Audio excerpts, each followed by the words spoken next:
27th day of the third Tenday of Eleasis. By no means do I consider myself a perfectionist, but am made a grave error today. As written prior, I have found myself in the company of a group of adventurers, paid to escort a caravan to the city of Phandelver. What was going to be a simple matter of simply keeping eyes on a carriage has been complicated by a group of green-skinned thugs in the forests here. They have taken our gracious benefactor, I write with severe inflection towards sarcasm, to a hideout in a cave a few minutes away from the main road. While the supplies and his partner have been sent back to Neverwinter, he has been sent to what has been described as the eating pit. While I find it hard to believe that these curse-worthy thugs are so savage to eat the dwarf, I have to remember that Neverwinter has so far exceeded my expectations in blight and squalor outside of its walls. I fear for his life, and it seems the rest of the group is with me on this. Now to the mistake.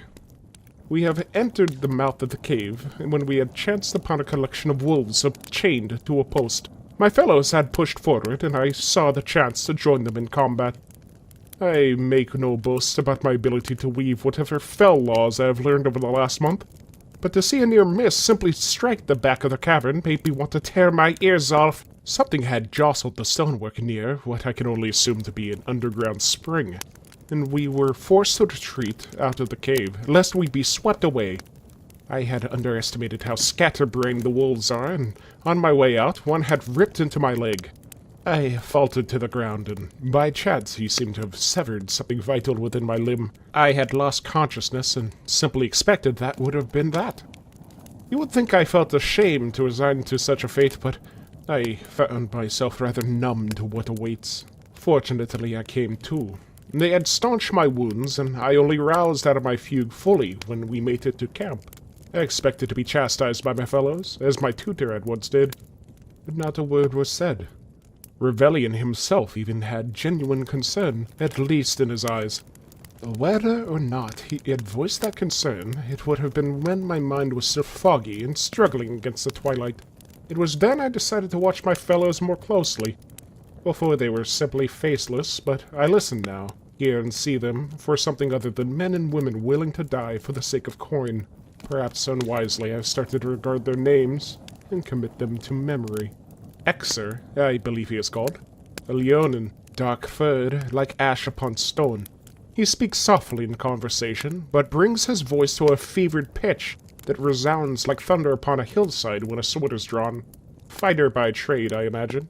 One would have mistaken him for a captain of a guard, with his experience and bravery.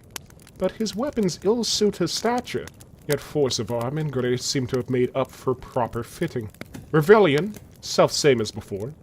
I have not seen many like him in my time. I presume another fighter, the way he handles his scythe with a focused hand. There is something wonderfully macabre about their stance, and how their fur is black as a raven's down. Feet together, they stand tall and ready with their weapon drawn, a reaper by any other right.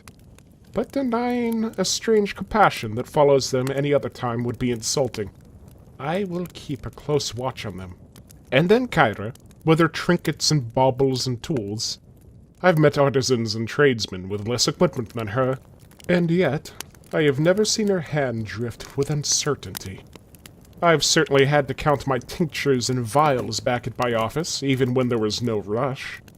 But there's something unnatural about her movements. Practiced over and over, perhaps? A little too perfect.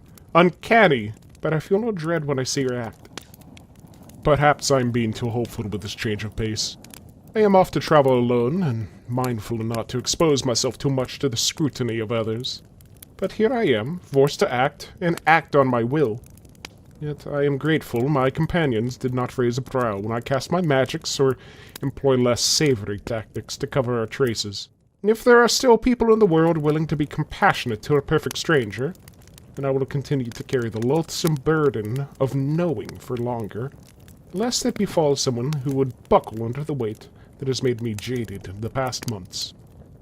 For love of this land, truly yours, Samir.